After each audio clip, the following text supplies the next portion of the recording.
Dear students, आप सब board परीक्षा की तैयारी में लगे हुए हैं, कठिन परिश्रम भी कर रहे हैं। साथ ही जो हाई स्कूल की परीक्षा इस बार पहली बार सम्मिलित हो रहे हैं, उनके लिए मैं ये वीडियो लेकर आया हूँ और कुछ महत्वपूर्ण जो बातें हैं जो उनसे साझा करनी है। खासकर अंग्रेजी विषय की पढ़ाई के दौरान जो महत्वपूर्ण जो बिंदु हैं जो आपको ध्यान रखने हैं, वही बातें आपसे आज साझा करना चाहता हूँ। और अगर आप इन बिंदुओं पर थोड़ा ध्यान देते हैं तो आप अंग्रेजी के विषय में और अच्छा कर पाएंगे पेपर, और अच्छे से आंसर्स लिख पाएंगे और अच्छे मार्क्स स्कोर कर पाएंगे। तो आइए देखते हैं कौन कौन से वो महत्वपूर्ण बिंदु हैं जो आपको पढ़ाई के दौरान फोकस रखने हैं। Some useful tips for preparation of board examination. प्यारे बच्चों, आपकी स्क्रीन में है ये जो महत्वपूर्ण जो टिप्स हैं जो आपको पढ़ाई के दौरान ध्यान रखना है बोर्ड परीक्षा के लिए। तो इसमें जो आपका अंग्रेजी का पेपर है, इसको हम 4 भागों में डिवाइड कर सकते हैं। जैसे पहला जो पोर्शन है आपका reading, writing, grammar and literature. इस तरह से रीडिंग के अंतर्गत मेन बातें आपको जो ध्यान रखनी है, तो आइए देखते हैं कौन सी बातें हैं वो। Revise with the work book words and expression, it will help you a lot practising unseen passage. तो जो आपके एग्जाम में अनसीन पैसेज जो आता है, उसको अच्छे से सॉल्व करने के लिए क्या करना है आपको, वर्ड्स एंड एक्सप्रेशन नाम की जो आपकी वर्कबुक चलती है, उसमें ढेर सारे अनसीन पैसेज दे रखे हैं। उस अनसीन पैसेज से आप अभ्यास कर सकते हैं। और क्या करना है आपको, जो और बातें हैं वो, do read the passage twice carefully. Passage को आपको 2 बार पढ़ना है ध्यान दे करके। और इसके बाद फिर आपको after first reading read the questions and then read the passage again. इसके बाद आपके जो इस पैसेज से रिलेटेड जो प्रश्न पूछे गए होंगे, नीचे दिए रहे होंगे, उनको आपको पढ़ना है। इसके बाद पैसेज को आपको दोबारा फिर से पढ़ लेना है। इससे क्या होगा, आप अच्छे से आंसर लिख पाएंगे। और जब दोबारा पैसेज आप पढ़ेंगे, keep underlining the key sentences and words to locate the answers easily. Answers को अच्छे से आसानी से लिखने के लिए क्या करना है, जब दोबारा आप पैसेज पढ़िए, उसको मेन मेन प्रश्न से संबंधित जो बिंदु हैं उनको अंडरलाइन करते जाइए, जिससे आप आंसर आसानी से लिख पाएंगे। अगली जो बात है, right answers in your own words. और जो आपको उत्तर लिखना है एज इट इज़ जो पैसेज में दिया है उसी को उतारने की कोशिश ना करें। आप अपने वर्ड्स में उसको लिखने का प्रयास करें।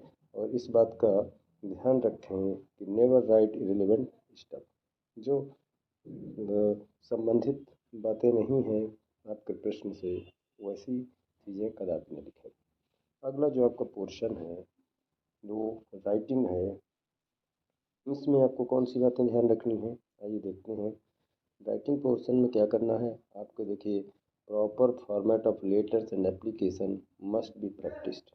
जो आपको एप्लीकेशन लिखने के लिए आता है एग्जाम में, लेटर्स लिखने के लिए आता है, उसको आपको क्या है, जो निर्धारित फॉर्मेट है उसकी प्रैक्टिस आपको लगातार करती रहनी है। और अगर कोई दिक्कत आती है आपको, तो videos on Diksha portal and e Gyan Ganga YouTube channel will be useful. और उसमें क्या है, ई ज्ञान गंगा चैनल जो है और दीक्षा ऐप है, उसके माध्यम से आप इनकी लेटर और एप्लीकेशन रिपोर्ट राइटिंग की प्रैक्टिस कर सकते हैं। वहाँ पर वीडियो जा कर के देख सकते हैं, उससे आपको काफ़ी हेल्प मिलेगी। और यहाँ पर भी आपको बात ध्यान रखना है, राइट ओनली रिलेवेंट कंटेंट। जो आपके लेटर्स एप्लीकेशन से संबंधित जो बातें हैं उन्हीं को लिखना है, वही चीज़ें वहाँ पर आपको प्रस्तुत करनी है। इरिलेवेंट चीज़ें कदापि प्रस्तुत न करें।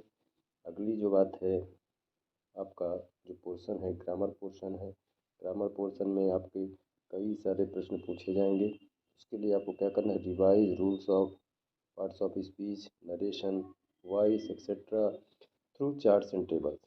तो आपको देख लेना है, एक जो आपके पार्ट ऑफ स्पीच है, नरेशन है, एडजेक्टिव है इत्यादि जो है, उनके अंतर्गत आपको प्रैक्टिस करनी है।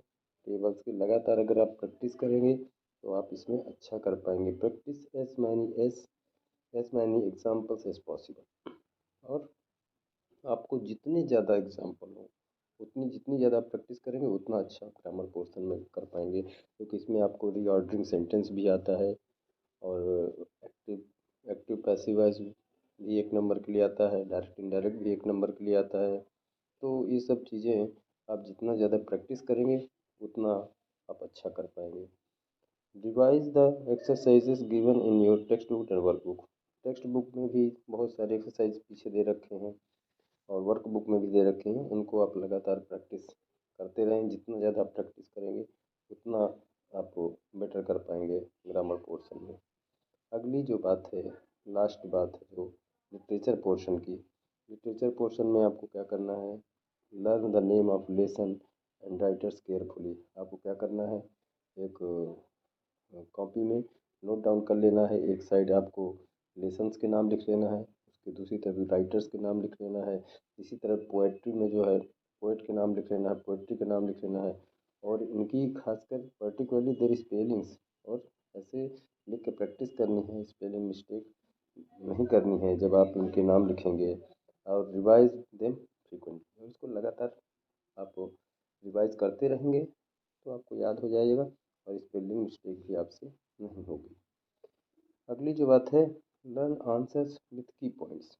ये महत्वपूर्ण बात है। जब आपका लॉन्ग क्वेश्चन आता है, लॉन्ग क्वेश्चन में क्या है, उसमें की पॉइंट्स आप नोट कर लीजिए और उसी के आधार पर आप लॉन्ग क्वेश्चन का आंसर लिखिए। मान लीजिए एग्जांपल के लंचो के करेक्टर के बारे में अगर आता है, तो उसको आप कैसे करेंगे, लंचो के बारे में उसके जो की पॉइंट्स हैं, like had hard working, firm, believer in God, wise, optimistic etcetera. ये जो की पॉइंट हैं लंचो से संबंधित, इनको आपको क्या करना है, नोट डाउन कर लेना है, और it will help you remember the main points of the answer. इससे क्या होगा, जो आंसर्स आप जो लिखने जा रहे हो लंचों के बारे में, तो की पॉइंट्स अगर आपको याद हैं तो पूरा मेन पॉइंट्स आप उसके अंतर्गत सारा उसका आंसर आप पूरा डिटेल लिख देंगे। और इन the examination also you can write the key points in a box. और ये जो की पॉइंट्स आप याद किए रहेंगे, इसको आप ऐसे बॉक्स बना के, ये देखिए यहाँ पर, ये बॉक्स बना के आप एग्ज़ाम में भी लिख सकते हैं। देखिए, hard working, firm believer in God, wise, optimist, innocent, ये जो की पॉइंट्स है लंच से संबंधित, ऐसे आप एग्ज़ाम में भी बॉक्स बना के लिख सकते हैं, जो जिससे आप अच्छे से अपने विषय को प्रस्तुत कर पाएंगे। और इसके बाद क्या करना है, then explain the key points. जो आपने ये लिखे हैं की पॉइंट्स, इनको एक्सप्लेन कर देना है, तो आपका लॉन्ग क्वेश्चन बहुत अच्छे से कंप्लीट हो जाएगा।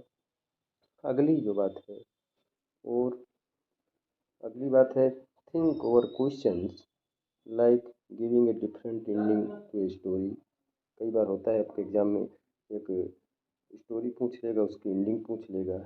Imagining imagining incident from someone else point of view, और writing your own views on a given incident. मान लीजिए कोई घटना के बारे में आपसे पूछ लेगा, तो उस घटना से संबंधित क्या करना है, आपके बिंदु को इमेजिन करना है, और उनको क्या करना है, note down the key thoughts in your copy and revise